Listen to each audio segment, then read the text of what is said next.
ကဲဒီနေ့မှာတော့ကျွန်တော်ကမနေ့ကပြပေးခဲ့ပါတော့ဖုန်းတစ်လုံးဝယ်လို့ရှိရင်ကြည့်ရမယ်အချက်တွေထဲရမှာကင်မရာဘိုင်းကိုကြည့်ရမယ်အကြောင်းအရာလေးတွေပြပေးသွားမှာဖြစ်ပါတယ်ကျွန်တော်ကင်မရာဘိုင်းကြည့်ပြီဆိုလို့ရှိရင်main camera ပါပေါ့နော်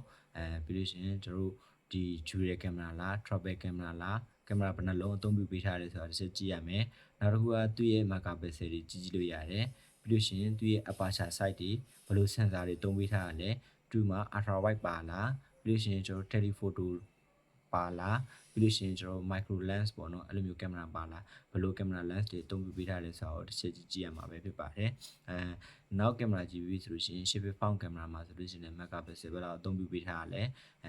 mega pixel များလား sensor ဘယ်လို sensor အသုံးပြုပေးထားလဲဆိုတော့တစ်ချက်ကြည့်လို့ရပါတယ်ပေါ့နော်နောက်တစ်ခုကတော့ durability ဘိုင်း durability ဘိုင်းကိုကြည့်မယ်ဆိုလို့ရှိရင်ကျွန်တော်တို့ရှေ့ရမှန်သားဘိုင်းမှာဆိုလို့ရှိရင်ဘယ်လိုမှန်သားမျိုးအသုံးပေးထားလဲဥပမာဆိုလို့ရှိရင် battery တို့ Corning Collier တို့ပေါ့နော်အဲ့လိုမျိုးဘယ်လိုမျိုးစားတုံးပေးတာကြည့်ရမယ်နောက်တစ်ခုကကြတော့သူ့ရဲ့ဘေးပေါင် wave frame တွေဆိုလို့ရှိရင် metal frame လား plastic frame လားနောက်က back glass ဆိုလို့ရှိရင်လည်း glass နဲ့လား plastic back လားအဲ့ဒါတစ်ချက်ကြည့်လို့ရတယ်နောက်တစ်ခုကတော့ IB rating ပေါ့နော် IB rating IB 15လား14လား54လား IB 18လား19လားအဲ့လိုမျိုးပေါ့နော်သူ့ရဲ့ခန်းနေရေဆိုးတာခန်းနေမှုအဆင့်တွေတစ်ချက်ကြည့်လို့ရတယ်အဲ့လိုကြည့်ချင်အပြင်ကျွန်တော်ဖုန်းကဘယ်လောက်ထိအကျန်းခံနေလဲဆိုတော့တစ်ချက်ရွေးချယ်လို့ရမှာပဲဖြစ်ပါတယ်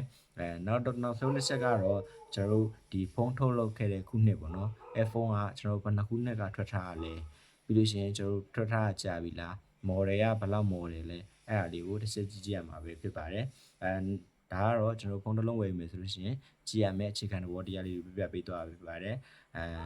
ဒီနောက်နေ့ဗီဒီယိုမှာဆိုလို့ရှိရင်ကျွန်တော်ဖုန်းတစ်လုံးရဲ့ပေါ့နော် specification အကြောင်းအရာအသေးစိတ်ကိုတနေရာထဲမှာကြည့်ထူးလို့ရမယ်နေရာလေးပြပေးသွားမှာဖြစ်ပါတယ်ဒီနေ့ဗီဒီယိုကဒီလောက်ပါပဲဘိုင်